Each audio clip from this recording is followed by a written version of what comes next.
Assalamualaikum warahmatullahi wabarakatuh. Alhamdulillahi rabbil alamin. Wassalatu wassalamu ala ashrafil anbiya'i wal mursalin. Nahmaduhu wa nasta'inuhu wa nastaghfiruh. Wa na'udzu billahi min shururi anfusina wa min sayyiati a'malina. Man yahdihillahu fala mudilla lahu wa man yudlil fala hadiya lahu. Rabbi shrah li sadri wa yassir li amri wahlul 'uqdatam min lisani yafqahu qawli. Amma ba'd. Alhamdulillah, bersyukur pada Allah Subhanahu wa taala kerana dapat bersama pada pagi ini. Insya-Allah pada pagi ini kita akan sambung perbincangan kitab Talbisu Iblis pada muka surat 186 perenggan yang kedua sini. Mereka ini sebenarnya ataupun situ ya, bawah sekali di antara sufi situ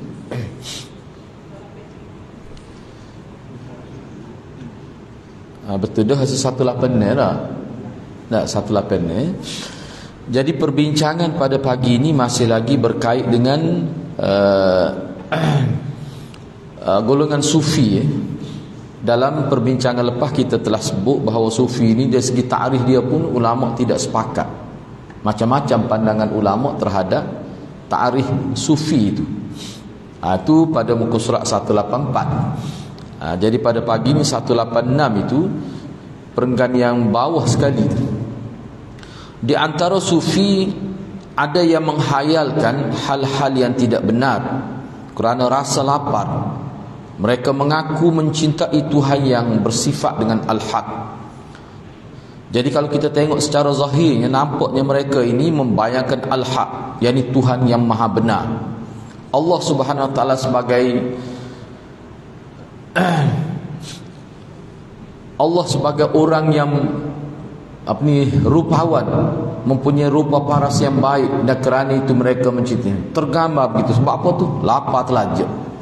Pokok dia ni kena ingatlah, perbincangan kita ni berkait dengan sufi yang telah tersasar daripada landasan agama. Ada juga sufi yang baik, itu kita tidak bincang di sini. Sehingga kerana lapar doa, letih, duduk berhari-hari di satu tempat dalam keadaan bersila tu, dia mari macam-macam khayalan dalam kepala tu. Kadang-kadang dia nampak Allah tu seperti orang yang sangat cantik. Sampai begitu sekali. Maka mereka cinta pada orang itu. Mereka ini berada di antara kekafiran dan kebid'ahan. Sebab itulah mereka, dalam istilah mereka, dia sebut sebagai fana. Mereka berada di satu alam yang lain. Mereka merasa begitu, padahal mereka sedang ditipu oleh iblis itu. Bahaya. Hak kita sebut ni, hak saya sebut sedikit dalam mukadimah ni, langsung tidak pernah diajar oleh Nabi. Sampai begitu. Nabi kata kalau letih berhenti baca Quran, tidur dulu. Bahkan kalau terlalu mengantuk salat sunat pun kena berhenti, niat keluar. Sehingga sampai misalnya saya pernah berlaku. Tapi hak ni semaya fardu. Kita balik daripada musafir beberapa orang kerana ada tugasan, sehingga salat di masjid tu tengah malam, semaya Isya pun jadi nak jamak takhir lah. Anaknya jadi makmum. Tu imam tu ngatuk, tengok ke depan dia ni. Dia jadi tum. Orang Kelantan panggil tum. Gerok-gerok duduk alitian. Kita tahu mana tu imam gerok ini. Dia ngatuk telacuk. Baik, tak apalah tu nak. Kalau semaya sunat memang dituntut supaya kita berhenti. Tak boleh salat dalam keadaan macam tu. Baca Quran letih kena berhenti. Tak boleh nebeng, tak boleh tebing. Itu hak Nabi ajar. Sebab tu Nabi ajar kalau kita mengantuk, misalnya di awal waktu, kita yakinlah kita boleh bangun pukul 3.30. Tidur dulu tak apa. Kalau mengantuk ni dia ada beberapa istilah. Pertama sekali dia panggil Na'as. Na'as ni maknanya kita kata Sinah, na'as dan naum. Sinah ni la ta'khudhuhu sinatun wala. Sinah ni maknanya mengantuk tapi masih boleh kawal lagi. Kalau bawa kereta tu kira-kira tidak bahaya lagi lah. Tapi ada dah rasa mengantuk. Allah ni hak tu pun tak ada. Sinah, la ta'khudhuhu sinatun wala naum. Satu lagi dia panggil na'is. Na'is ni makna mengantuk, kira-kiranya bahaya tu. Kalau bawa kereta tu kena berhenti. Mana kalau kita memandu dalam keadaan na'sun tu, dia bahaya. So lagi hak tak khabar apa, dia panggil naum. Tidur terus tu. Tu 3. Jadi kalau dalam kita baca dalam hadis, kalau mengantuk kena tidur, jangan beribadat ketika tu. Sebab apa? Dia tidak ada kualiti. Tapi popok dia ni tak tidur, sehingga kadang-kadang tu dia rendai kaki dalam air, ngatuk tu dia pergi basuh kepala, dia menyeksa diri. Itu biasa kita baca dalam kitab. Ni tidak dibenarkan sampai begitu. Tujuan apa dia buat gitu? Nak supaya sampai satu tahap kita ni jadi tak ngatuk. Itu bahaya tu. Jadi bila minda letih, otak letih, dia mari gambar yang macam-macam lah. Tama-tama berada dalam keadaan berseorangan. Itu berlaku dalam pengalaman catatan ahli-ahli sufi yang direkodkan dalam kitab. Kemudian kelompok-kelompok sufi ni mereka terpecah pula, terbahagi pula menjadi banyak sekali kepada tarikat itu, tarikat ini. Kalau kita perhati, sebab dengan saya banyak buku juga tarikat ni kita baca, kadang-kadang perbezaan itu bergantung kepada, kita kata, beberapa poin yang berbeza saja. Kadang-kadang satu tarikat ni beza pada selawat je. Ni selawat ni dia panggil nama ni pula, dia tukar nama, padahal lebih kurang je. Banyak sangat persamaan. Kalau ada perbezaan sedikit-sedikit, maka jadi nama lain. Waktu tarikat ni banyak, sehingga akidah mereka pun rosak. Di antara sufi ni ada yang menganut fahaman hulul. Cuba tengok muka surat nota kaki 56, itu apa maksud hulul. Hak ni hulul ni boleh katakan semua ada. Hulul ni apa makna hulul? Cuba tengok 56. Hulul ni bererti keyakinan yang berkaitan dengan Allah meresap ke dalam makhluk. Kita berlindung kepada Allah dari fahaman seperti ini. Allah meresap. Tu. Keyakinan begitu. Jadi Allah masuk dalam tubuh seseorang itu. Jadi makna dalam tubuh dia ada juz'un ilahiyah, juz ketuhanan. Dia panggil hulul, meresap masuk. Tu. Dan ada pula yang menganut fahaman ittihad, Allah bersatu dengan makhluk. Itu berat pada hulu lagi. Keyakinan Allah bersatu dengan makhluk. Sehingga popok dia ni, kalau dia ni adalah kitab lah, dia rekod. Kalau orang tanya dia kena penyakit ni lah, sebab dia nampak Allah berlaku. Hakikat dia, itu dia panggil ilmu hakikat. Hak kita ni ilmu tidak hakikat. Orang tanya dia, ma fi jubbatik, apa ada dalam jubah kamu? Allah, dia jawab. Gapo dia dalam makuk, dalam pinggir tu, dalam cawan tu, Allah. Semuanya Allah. Nitian ni Allah. Semua Allah. Dia noyanya tingginya falsafah dia, hakikatnya kita terjadinya alam ini kerana Allah. Jadi Allah tu sebenarnya hakikat. Aku sekali pakai semua Allah tu. Ni kena penyakit hulu, penyakit ihtiyat ni bersatu tu. Ni adalah kalau kita baca dalam kitab sini, ni akidah besar. Khomeini kata imam kita tu Allah, huwa hu. Dia tu adalah dia. Mana Allah tu adalah imam kita. Imam kita tak adalah Allah. Dia boleh pergi mari tu. Imam kita Allah, Allah imam kita. Siapa begitu sekali. Kalau dalam kitab-kitab dia anda baca lah. Tapi pokok sufi ni ada begitu. Ni Iblis terus menjerumuskan mereka melalui bermacam-macam bid'ah, hingga kaum ini membuat ketentuan serta aturan untuk kalangan mereka. Jadi seolah-olah mereka ni ada syariat sendiri. Ingat dah anda sebut sebelum ni, budak ni ngaji sekolah mahal dulu, lepas tu dia ngaji pondok Pakar Fatani, tapi kena penyakit ni. Dia ceramah dalam kuliah dia, anda dengar sendiri. Dia kata kalau ulama-ulama sufi, ulama tarikat, dia panggil ulama hakikat. Orang-orang khawas, orang-orang khusus. Kalau kita nampak dia buat sesuatu yang menyalahi sunnah, menyalahi syariat, kita tidak boleh hukum mereka berdasarkan hukum syariat. Sebab apa? Sebab mereka ni berada di atas lagi daripada syariat. Dia pun buatlah contoh. Dia buat contoh ni lucu lah. Dia kata guru dia dalam tarikat ni pernah pergi ke kubur Nabi SAW. Tiba-tiba dia hala tangan untuk bersalah dengan Nabi. Jadi orang tanya dia, apa tu guru hala tu? Sebab dia kata Nabi hala tangan nak bersalah dengan dia. Jadi dalam huraian ustaz ni, kita tak usah kata apa, kita duduk dia. Sebab dia sudah berada di alam fana. Alam fana ni alam tak habaq diri lah. Mana kita nak bercakap hadir ni tak boleh, sebab kita ni tak sampai tahap tu. Ini orang panggil ngabai peringkat tinggi ya, kalau bahasa Kelantan dia panggil ngabai peringkat tinggi, bukan peringkat rendah-rendah dak ni. Hadir-hadir agama kita tidak lagu tu. Kalau Nabi ajar agama kita tidak gitu. Ada juga Nabi ajar hakikat. Apa dia hakikat? Hakikat hidup kita ni adalah ubudiyah, mengabdikan diri pada Allah.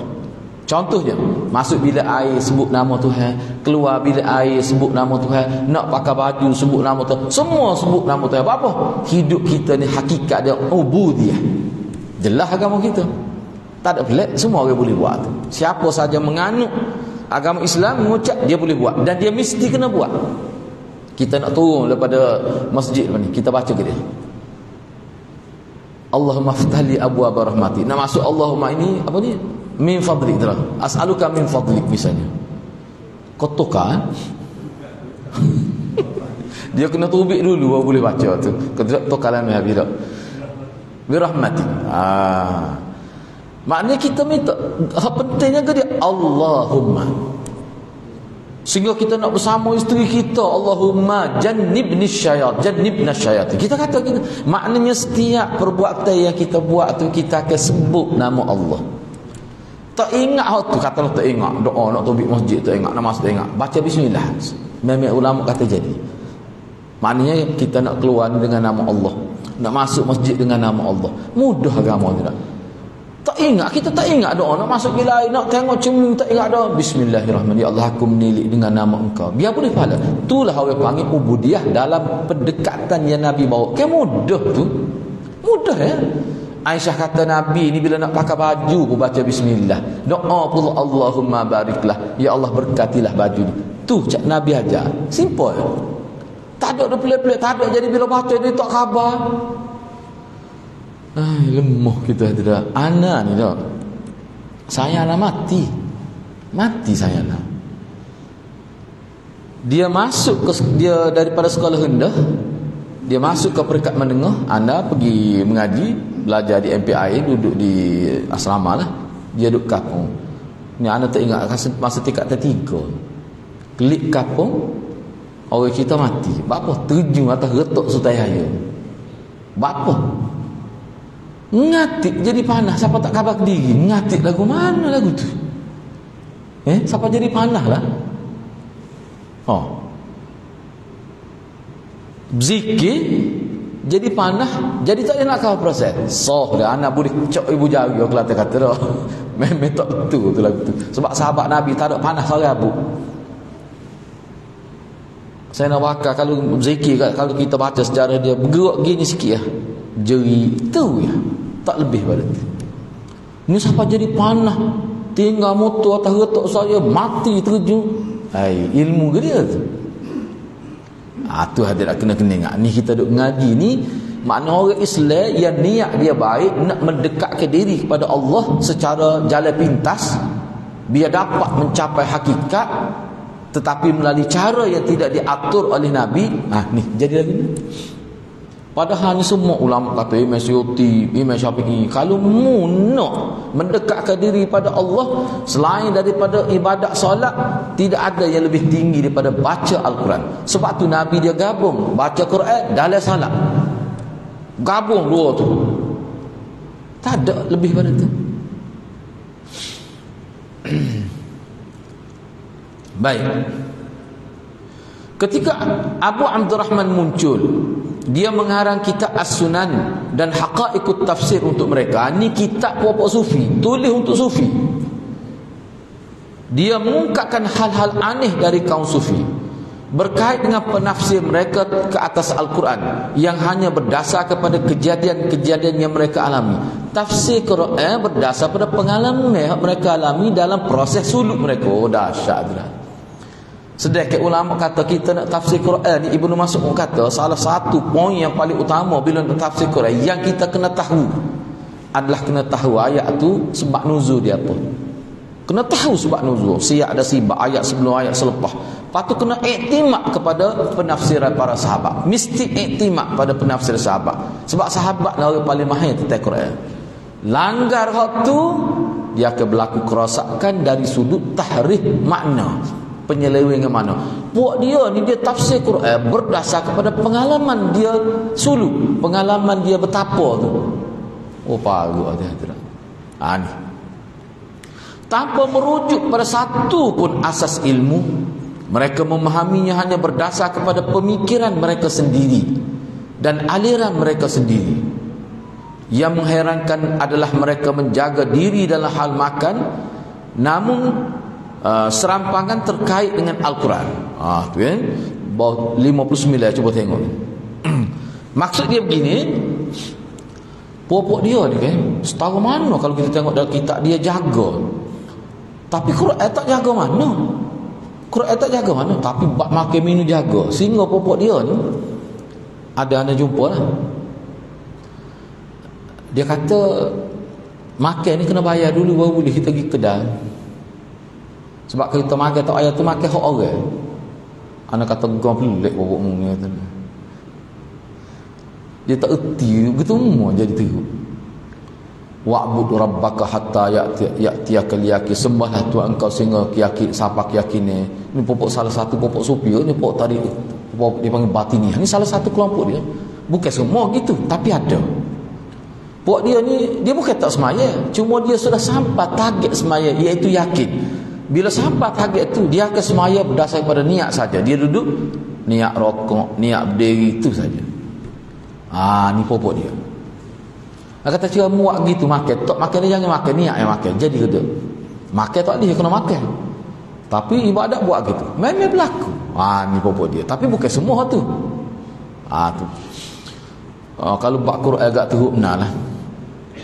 Baik, tak apalah tu ni kita nak jadi cuba fikir, cuba kita kena fikir gini.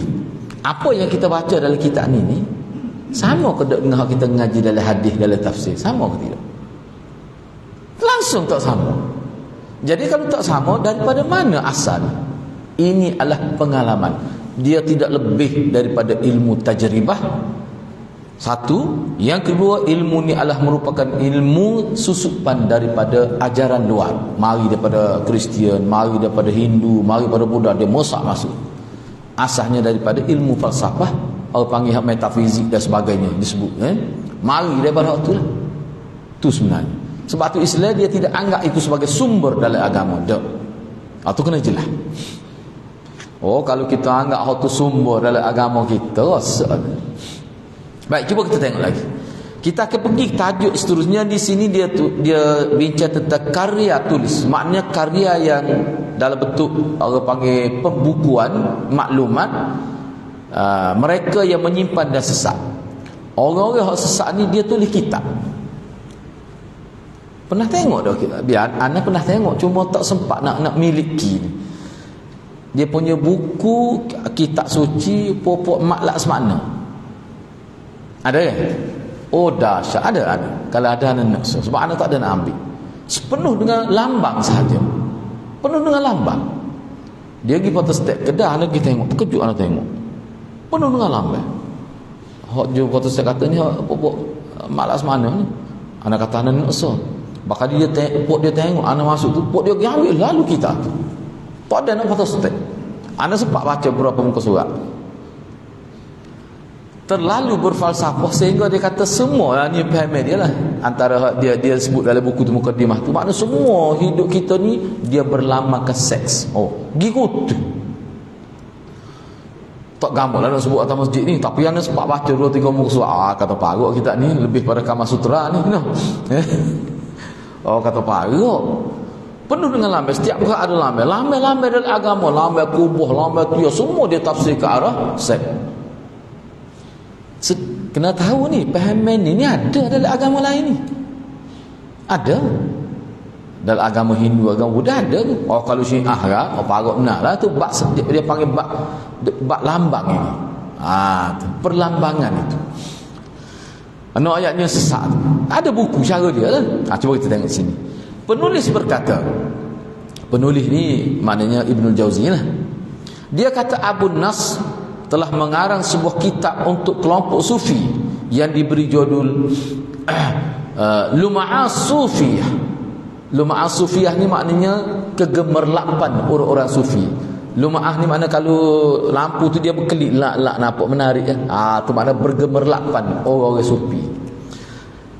Dalam kitab ini dia menyebutkan keyakinan yang buruk dan kata-kata yang tercela. Teruk sungguhlah maklumat dalam kitab ni. Antaranya insya-Allah akan kami utarakan secara garis besar pada uraian selanjutnya. Setelah beberapa paragraf selepas ni kami akan sebut. Dia akan sebut contoh tafsir kitab pokok dia. Baik. Selepas ni dia akan sebut.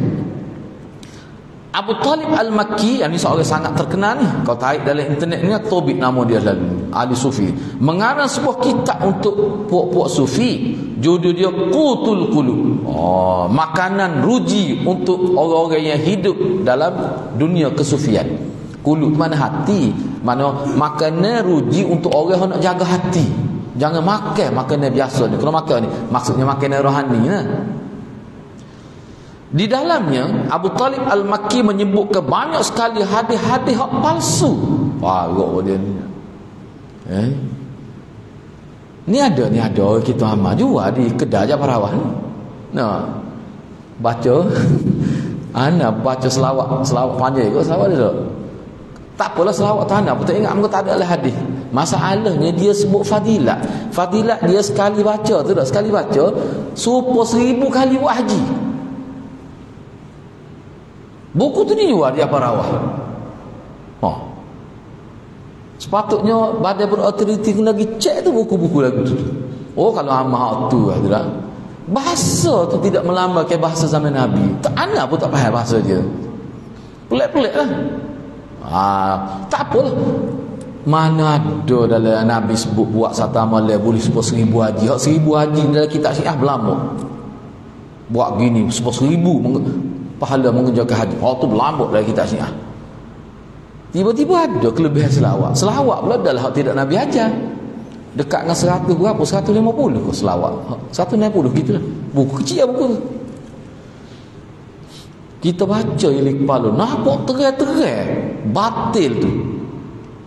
Misalnya, ni sebagai contoh. Misalnya dalam kitab Qutul Qulub, dia memuatkan hadis-hadis tentang solat selama berhari-hari dan bermalam-malam. Tak berhenti solat. Banyak lagi lah riwayat maudhu' lain. Mana riwayat hadis maya seterusnya berhari-hari tak berhenti. Sebab itulah kalau kita baca dalam kitab, pernah ada orang nak tengok dia ibadat, siapa sakit pinggir duk tengok dia mai, duk kelih dia mai sakit pinggir, tak berhenti-henti. Tu siapa nama katanya semaya berapa tak tahu. Terpelik lah. Baik. Dia ni Syekh Abu Talib Al-Makki ni banyak juga mengutarakan dalam kitab dia ni, orang panggil fahaman dari sudut akidah yang rasa. Banyak juga. Bukan sekadar pengalaman hidup dalam kesufian, akidah tu sendiri banyak juga hak jelas rasa. Disebutkan dalam kitab ni, disebut contohlah ni sebagai contoh. Misalnya, sebahagian ahli mukasyafah. Ahli mukasyafah ni maknanya orang yang boleh menerabus alam ghaib. Kan kita dengar ke dalam internet, ulama kita dulu kalau tak faham agama, tak faham, saya nak 3 tanya Nabi. Ya tak? Tengok, kau ingat, kau lupa tu. Boleh mengajar secara terbuka. Benda ni lama dah ada di kitab. Dia panggil ahli mukasyafah. Bila dia buntu dalam satu isu berkait dengan agama, saya nak tira, tanya Nabi, direct tanya Nabi secara yaqazah. Boleh mengajar. Disiarkan dalam YouTube. Hak sedihnya, dia ni duduk di Selami Mekah. Allah ni nampaknya macam bebas pula bercakap tu. Ada program, ada gambar dia buat program besar-besar pula ni. Kawan ni. Rosak dia tu nak. Kalau Kalau kerajaan Islam dulu orang lagu ni dia akan kena ke ta'zir, dia akan penjara ke sehingga pulih baru dia benar ke keluar. Sebab orang ni dia mencari kali, dia mengajar orang akan ikut. Ustaz ni kata, dia anak nak sebut, ustaz ni kata kalau anak tak dengar kata, anak jenis tolol-tolol tak dengar kata, masa ambil wuduk tu basuhan yang ketiga, air yang terjatuh daripada mirfak bucu siku ni tak ada minum ke anak jadi ju. Kalau orang tidak Islam dengar lagu tu, orang kata lagu ni agama Islam. Muhammad, orang tidak Islam akan kata lagu ni lah Muhammad ajar, sebab hujur ayat ni orang panggil ustaz ulama. Pada Nabi tak pernah ajar kita. Nak kita tahu tentang wuduk ni daripada Quran dan hadis. Nabi tak ayat mana dia boleh ayat tu? Tak ada gamuk Sebahagian ahli mukasyafah dia buat dalam kurungan penyingkap tabir ilahi. Tu. Sebab tu anda terjemah mudah ke orang yang boleh menerobos alam ghaib. Dia kata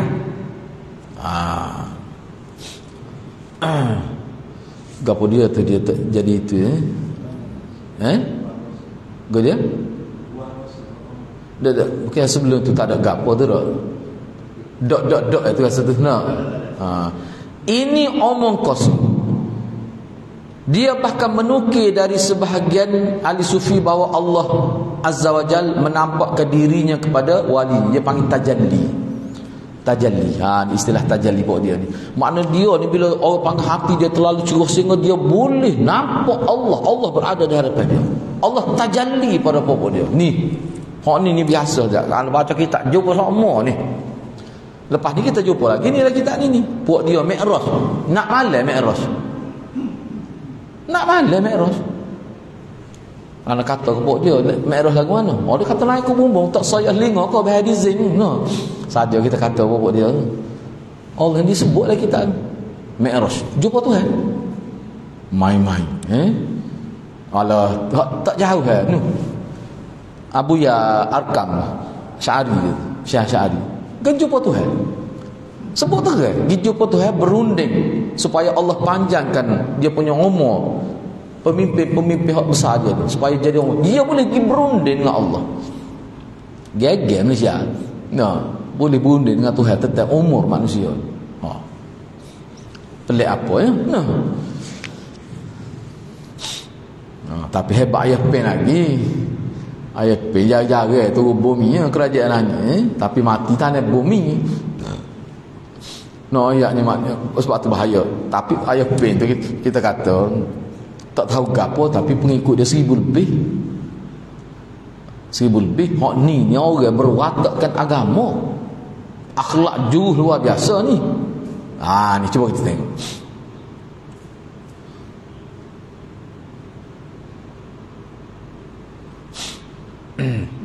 Boleh dia sebut. Baik, anda nak tanya tak? Bila seseorang mendakwa bahawa Allah tajalli di hadapan dia sehingga dia boleh lihat Allah secara yaqazah, ni bab fiqh ke bab akidah? Ini bab akidah ni. Bahaya, na'udzubillah. Abu Tahir Muhammad bin Al-Allaf menceritakan, dia kata Abu Talib Al-Makki ni salah seorang penulis kitab sufi lah. Dia ni pokok sufi lah.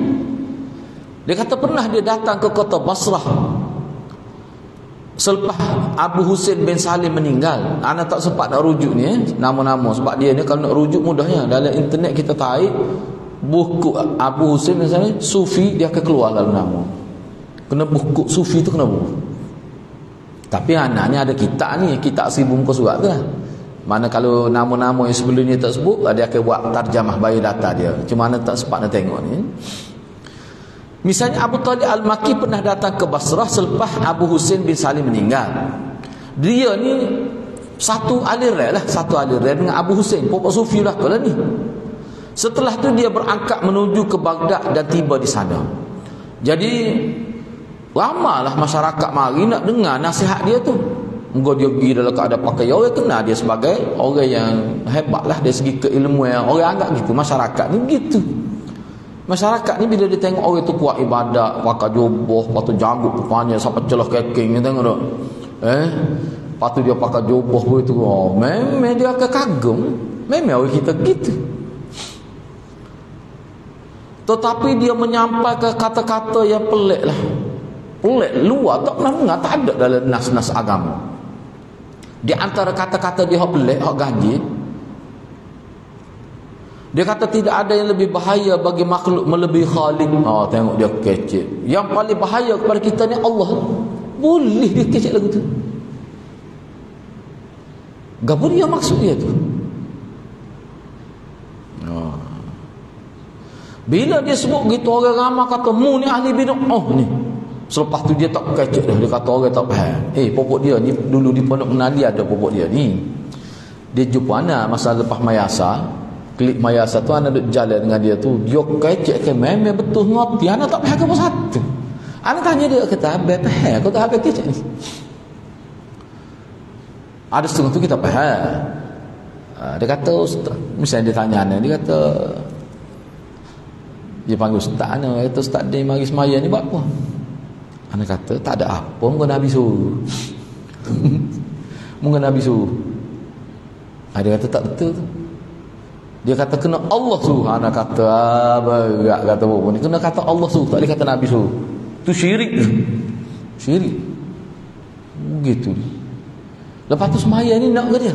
Nak pahala ke nak apa? Anak kata nak pahala. Tak boleh. Tu tidak ikhlas. Dia kena kerana Allah. Nampak sangat jahil. Nampak sangat jahil. Apa tu? Semaya ni tak? Semaya ke puasa ke ada kelebihan dia. Siapa dia sebut kelebihan tu? Nabi sebut. Apa sebut kelebihan? Nak menimbulkan motivasi. Dan kelebihan tu dia tak akan dapat kalau tidak ikhlas. Semua ulama kata ihtisab. Ihtisab ni mana orang yang nak dapat kelebihan di sisi Allah, dia mesti ikhlas. Segala tawaran baik, kelebihan-kelebihan amalan ni semua mesti ikhlas. Jadi makna bila kita nak tawaran hak Nabi raya, maknanya mesti ikhlas. Tak payah kecek dah. Tak payah kecek. Tiba-tiba dia kata tak boleh. Mana dia bincang anak berkenaan dengan ma'rifatullah tu dah. Siapa nak tanya dia nak ayat biarlah panjang ceritanya. Siapa berhenti cacat tepi jalan dengar dia kuliah. Dia bincang tentang ma'rifatullah anak sehingga anak kata dia maklumat abang ni daripada kitab mana? Daripada hadis mana? Kita nak tahu juga, nak rujuk biar boleh rujuk. Maklumat agama ni kena ingat dia. Ni anak nak sebut ni kaedah. Semua maklumat agama dia bersifat boleh dirujuk. Tu. Sebab kita ada kitab Quran. Okey, anak nak tanya dah. Kenapa ulama kita tanya, kenapa kita tidak boleh kenal pasti ajaran Kristian yang asal daripada Nabi Isa? Kenapa kita tak boleh kenal pasti? Sebab kitab suci dia tak ada. Apa kitab suci dia tak ada? Dimusnahkan oleh penganut dia sendiri. Orang panggil agamawan dia. Dan Allah tidak maksud, Allah tidak jaga kitab Injil. Apa? Sebab Allah bukan maksud kekal.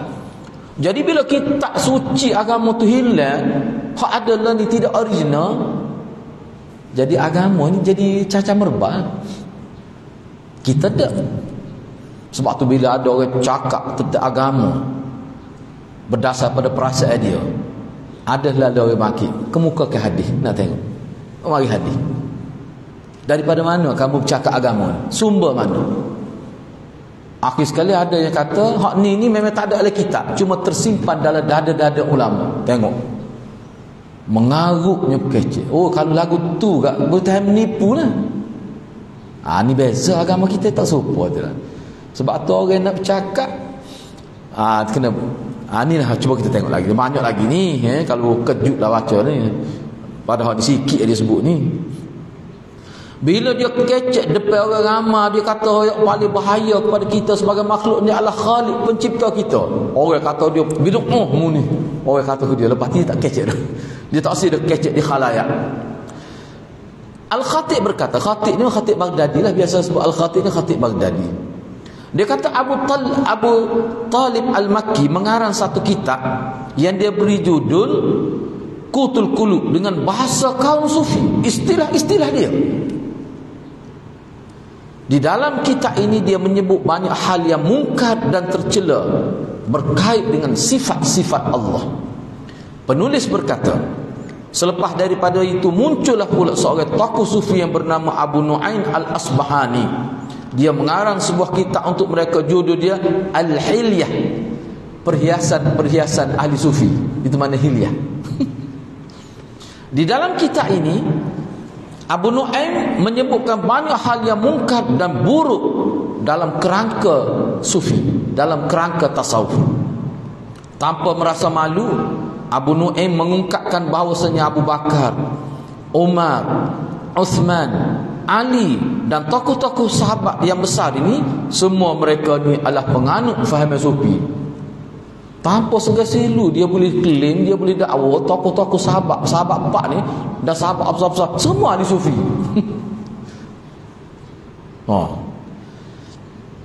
Bahkan dia menyebutkan pula hal-hal yang ganjil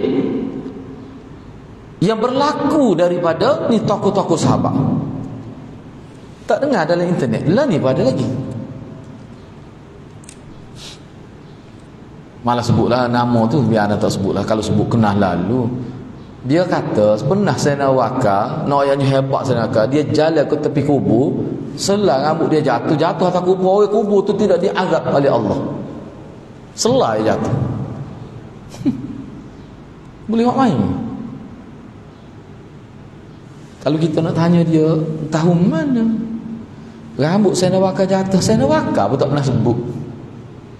Mu tahu dari mana? Pok-pok ni kalau tanya ke dia kata ni bukan bidah awak. Bidah lagu ni bidah orang gila apa dia yang boleh tahu. Kita guna bahasa naik ya 3 sikit dah. Anak ni jumpa acak kali yang pok dia ni kalau sahabat. Anak jumpa pok dia mengapa Quran. Dia tafsir Quran, ambil Quran tak tafsir, tak tahu apa kau kata tak alif tafsir Quran lagu ni. Ikut saja. Tak ada.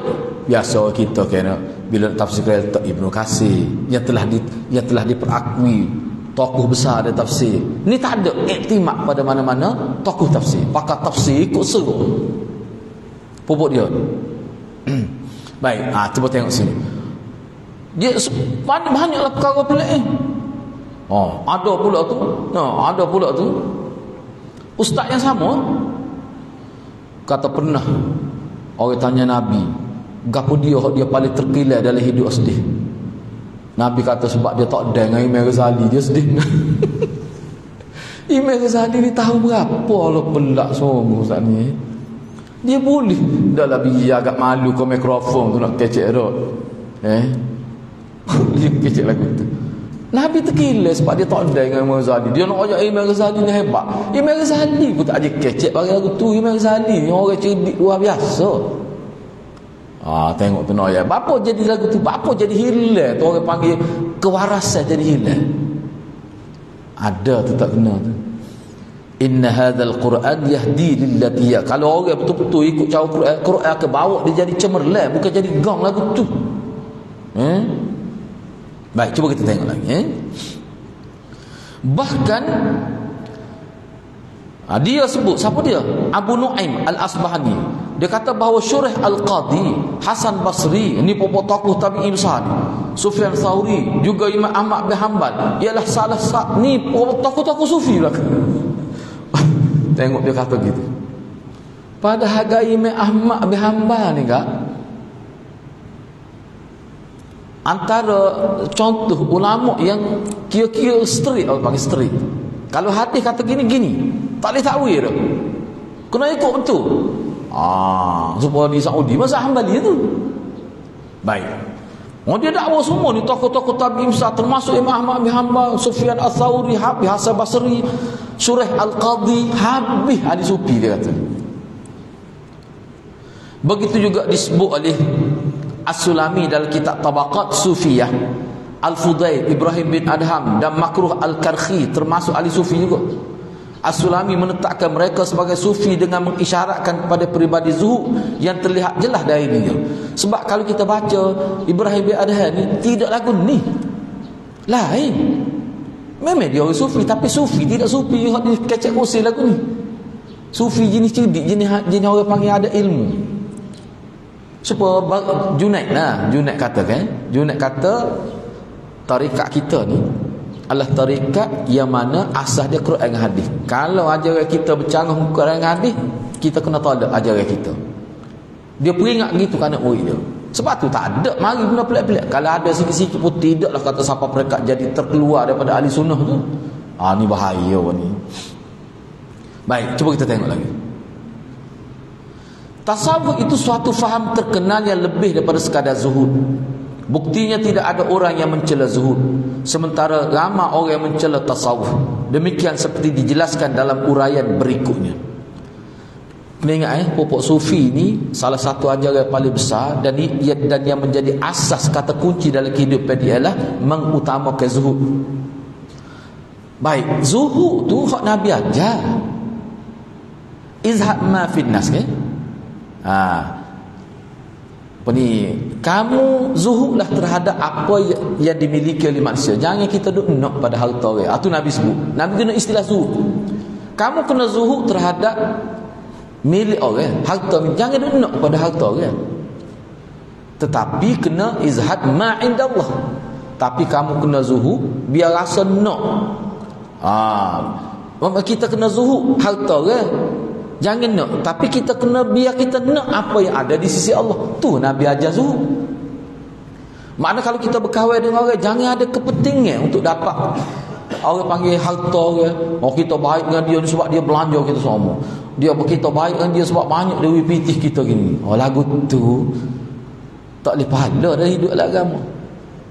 Jangan gitu. Nabi guna istilah zuhud ni maknanya tak, dalam hadis tu zuhud yang Nabi guna istilah zuhud tu maknanya kita tidak nak harta orang. Kalau kita bersaing dengan dia pun bukan kerana kepentingan dunia. Tapi Nabi kata kamu naklah, mintalah kamu. Kalau kita biarlah kita tomok nak ada yang sesuatu yang ada dalam khazanah Allah. Hak ni hanya Aisyah radhiyallahu anha. Sebab itulah setengah ulama kata target yang ditarget, kita kata target pokok zuhud ni hak dia nak tu sahabat lama dah dapat. Contoh misalnya Aisyah radhiyallahu anha, dulu pun ada sebut acak kali dah cerita di berlaku dalam bulan Ramadan selepas Nabi wafat. Bulan Ramadan dia adalah semakuk makanan untuk buka puasa. Tiba-tiba orang miskin mari nak minta makanan untuk buka puasa. Aisyah kata kepada khadam dia lah, hak khidmat pada dia, bagilah kepada miskin. Jadi pembantu rumah kita kata, khadam tu pembantu rumah. Aisyah kata, kita tu yang makan ni ada untuk buka puasa ni. Kalau kita beri pada orang miskin tu, kita minum air sejuk lagi ni jawabnya. Aisyah kata, berilah. Bapa gak mu duk nampak rezeki tu dalam makuk tu. Aku nampak rezeki tu dalam khazanah Allah. Aku nak hak tu. Kecil dalam makuk ni. Tengok dia punya kedudukan isteri Nabi yang dididik oleh Nabi. Dia nampak kecil ya benda-benda gini. Aku sekali buri buka puasa dengan air sejuk hati gitu. Lepas semayang ngori, ada sahabat Nabi wak mari makuk besar. Dia gula kambing cicit. Tambah cicit tak sebut lagi tu. Ana tambah tu. Tu tambah penterjemah. Kambing hak ni hak mana? Katif fil apa ni hak gebagai hadapan. Dia panggil pohon depan. Yang menjadi makanan kegemaran Nabi. Aisyah kata, tak ada aku ayat dah. Dengan sebab kita nak, dengan sebab kita derma dan kita mengharapkan sesuatu yang lebih baik di sisi Allah, tengok Tuhan beri. Tadi kita beri tak seberapa pemakanan. Tiba-tiba hak mari Tuhan balas tu dalam bentuk daging kambing, katas depan ni, bagi depan. Tu. Gapo dia tu maksud? Mana Aisyah ni siapa tak tu loh. Nabi didik lagu mana? Nabi didik lagu mana? Aisyah siapa dia tak nampak dah ada di manusia. Dia nak ada di sisi Allah. Tidak hak tu ke popok supi duduk tagak siapa duduk ala hutan, duduk ala gua. Aisyah duduk rumah ya.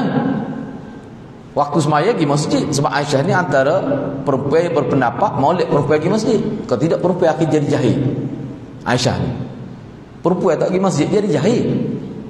Besok kau tahu memang setuju dengan pandangan itu. Kau tidak jadi jahil sebab dia tengok dah masyarakat dia perempuan jauh pada masjid jadi jahil. Dia tengok TV rumah. Hak tu pun dia tak ayat anak tambah tu. Dia tak ayat tu tapi nak ayatnya dia antara dia berpendapat kita. Cuba kita tengok lagi. Ana sebenarnya baca kitab dia ni rusing. Kita rusing kalau kata apa lah jadi gini mau. Banyak lagi hak teruk ni hak biasa ni. Baik cuba kita tengok lagi sini. Baik. Jadi tasawuf itu suatu pahaman yang terkenal, lebih dari sekadar zuhud. Kalau zuhud Nabi ajar tidak selalu tu, tapi dia pergi lebih daripada tu. Rosaklah. Tak boleh. Sebab kita lebih daripada kita semaya, lebih daripada hak Nabi ajar, rosak. Kita puasa lebih daripada hak Nabi ajar, rosak. Walaupun puasa. Tak boleh. Sebab Nabi tu paling bertakwa dah. Model, tiba-tiba lawan model mana? Lebih pada model pula. Sedangkan Nabi tu sebagai model dah, qudwah tu model lah, ikut dah. Tiba-tiba tak ikut, buat lebih pada dia. Tak boleh. Dia panggil dalam istilah Nabi, dia panggil golongan mutanatti'. Mutanatti'un, orang yang melampau dalam ibadat. Ukuran melampaunya lebih daripada hak Nabi, buat lebih daripada Nabi buat. Itu ukuran dia. Baik. Abdul Karim bin Hawazin ni sebenarnya, Ibnu Karim Al-Hawazin Al-Kushairi, dia tulis dalam kitab Ar-Risalah untuk kelompok sufi. Di dalam kitab Ar-Risalah dia menyebut penjelasan-penjelasan yang ganjil berkait dengan kefanaan. Kefanaan ini satu istilah bila ibadat kita ni seolah berada di alam lain, macam tak khabar gitu. Dan juga keabadian. Hidup dia berasa jadi kekal macam-macam, di mana dia duduk di alam lain. Tu. Penyempitan dan pelapangan rezeki, waktu dan kondisi, cinta dan wujud, pertemuan dan perpisahan, kondisi sedar, yaqazah maksudnya, dan mabuk cinta. Sakat dia panggil. Cita rasa dan pemahaman. Ni istilah-istilah dia, hak ni istilah ni. Kalau nak bahas dengan anak tu ada kitab lah, dia panggil istilah pokok sufi khusus. Hak ni kalau kita nak tahu kena rujuk dalam panggil istilah-istilah. Mabuk cinta ni makna bila dia sudah mengalami suatu, orang panggil suatu pengalaman dalam ibadat, mabuk cinta tu. Sehingga pokok dia kata dalam kitab, orang-orang yang kena mabuk cinta kerana dia nampak Allah saja, kadang-kadang dia boleh telanya bogel, tak dosa dia. Bapa tu pada waktu tu dia sudah berada dalam sakat mabuk cinta. Tempat kita orang panggil ke dia jenis belanja. Lemah ngerti dia. Buka YouTube tengok di Indonesia. Orang panggil, dia panggil wali majzub. Hak pakai pelak kakilah rusuk, isa awak atas mimbar, baju tak pakai. Pokok dia masuk masjid pakai cium tangan. Kawan ni pakai sokok lama zaman bila tak tahu. Baju tak pakai. Kilah kain, kilah rusuk, nampak siapa ke pohon. Hampir-hampir nampak kemana isa awak. Tu dia anggap wali majzub. Pokok dia hidup pakai cium tangan. Kalau siapa tahap tu nak buat lagu mana? Apa tu? Kerana keturunan Habib. Kononnya kawan ni keturunan Habib, dia panggil wali majzub. Kita tengok apa Allah, kalau orang kafir tengoklah lagu ni orang Islam tu, rosak dia, mencemarkan nama baik Islam ni. Ini istilah-istilah dia ni hana pun kita, kalau kita nak bincang ni sosok ni habis masa lah. Penghapusan, penetapan. Tapi kita payah nak bahas sebab dia terjemuh ni, dia kena guna istilah asal dia. Kehadiran, dia panggil hadir. Hadir ni hadir hati. Mukasyafah, penyikapan dan pertanda penciptaan dan pemberian kuasa antara syariat dengan hakikat. Tu. Ni istilah-istilah apa dia buat ni? Tak ada, Nabi tak guna istilah ni. Berikut kesimpan siuran lain yang sebenarnya. Bukan apa-apa pun, ni bahaya hak buat hasil pada pengalaman dia duduk berzikir, mari perasaan gini dia pun buat kenyataan. Gitu, tak ada dalil daripada Quran dan hadis pun. Penjelasan istilah-istilah ni pun lebih aneh lagi. Dia ada penjelasan dengan ada. Dia panggil kamus istilah sufi. Hak ulama kita tulis. Nak gapo dia ada belakang itu. Terbakatlah. Kemudian muncul pula Muhammad bin Tahir Al-Maqdisi yang menulis kitab berjudul Safawatut Tasawuf. Safawat ni maknanya kemurnian tasawuf. Dia mari. Murni itu siapa? Sifat jernih sepertilah minyak zaitun. Jernih no ayatnya. Minyak zaitun, kata dalam Quran sebut tak kena cahaya pun tubik dah cahaya. Jernih tak jernih, minyak zaitun. Lagu tu. Ya, kitab ni khusus untuk kelompok sufi. Dalam kitab ni Syekh Al-Maqdisi, Syekh Muhammad bin Tahir Al-Maqdisi menyebut banyak hal yang kalau kita nak sebut, orang berakal nak sebut pun malu. Jika diminta untuk menyampaikan kepada khalayak, kita rasa malu nak sebut. Setahu mana benar tu siapa malu. Dari situlah kami akan menyebutkan sebahagian yang kira-kiranya layak disebut untuk meletak, untuk supaya kita tahu tentang ajaran apa dia. Ni sebut secara ringkas saja. Syekh kami Abdul Fadl bin Nasir Al-Hafiz suatu ketika menegaskan perintah Ibn Tahir menganut aliran bebas. Ini istilah dia. Ni Ibn Tahir tadi, Ibn Tahir Al-Maqdisi, bebas ni maknanya tak percaya pada agama. Dia tak terikat dengan hukum Quran, hukum hadis. Berat dia. Sebab apa? Sebab dia sudah mencapai ilmu laduni. Kita ada kalau kita kecek gambar ni, no. Tuhan beri ilmu kamu tak berhajat kepada kitab. Bila amun nak kecek terus mari ilmu susu dia semua. Kada kecek gitu. Duk tengah segar-segar lagi. No. Segar benar sehari dua ni dia. No. Malas sebut lagi tu lah. No, nak buat Allah uji dia. Sebab dia duk ngapu dalam agama, Allah uji dia dengan ujian yang berat jugalah. Tak ngaji tapi ilmu lagi. Ayat hadis gapo, tafsir ayat gapo dia boleh tafsir. Lemah dia. Kita dengar pun, itu lagu mana dia ni? Padahal dia nak dia pernah dia hurah satu kalimah dalam Quran. Dia tak boleh nak beza hak mana ising, hak mana fa'il, hak mana harf. Orang ngaji sekolah Arab, dia kata satu boleh beza dah hak mana kata nama, kata kerja. Dia tak boleh lagi. Buka pondok kebu. Bahaya dia tak. Dia kata Nabi mari nak malam dia surah dia di sekolah dia, masjid dia. Kita pelik dah. Ana pun pelik sebenarnya, kata apa boleh kecek sampai gini ni. Kalau orang waras tak kecek gitu, ni dia telah melalui proses ni. Jadi seolah dia tu berada di alam, dia kecek tu dekat dia tak sedar, hilang dia. Sedangkan Islam mengajar kita hidup yang normal ni lagu mana? Tu tidak normal gitu tu. Okey, yang terakhir.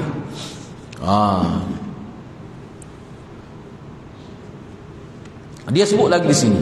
Dia kata Ibn Tahir menganut aliran bebas. Bebas di sini dia panggil ibahiyah. Bebas ni makna tak terikat dengan syariat. Kadang-kadang akidah pun tak terikat dengan Quran dan hadis.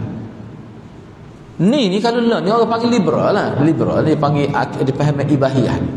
Orang panggil liberal tak terikat dengan syariat. Sebab tu buat dia tak cara syariat. Kata Syekh ni, Ibn Tahir kata, Syekh ni kata, dia kata Ibn Tahir menyusuh kitab mengenai bolehnya memandang remaja belia yang belum tumbuh atau memiliki janggut. Tengok ni makna tengok kemaluan ni. Bukan tengok gitu, tak tengok. Orang panggil aurat. Syaratnya dia tu belum tumbuh. Mana orang panggil belum tumbuh janggut, maknanya peringkat awal dia panggil sinul murahaqah, dalam istilah sinul murahaqah. Peringkat sekolah menengah. Boleh tengok kemaluan. Baik. Mari mana ajar ni? Syiah lah ni.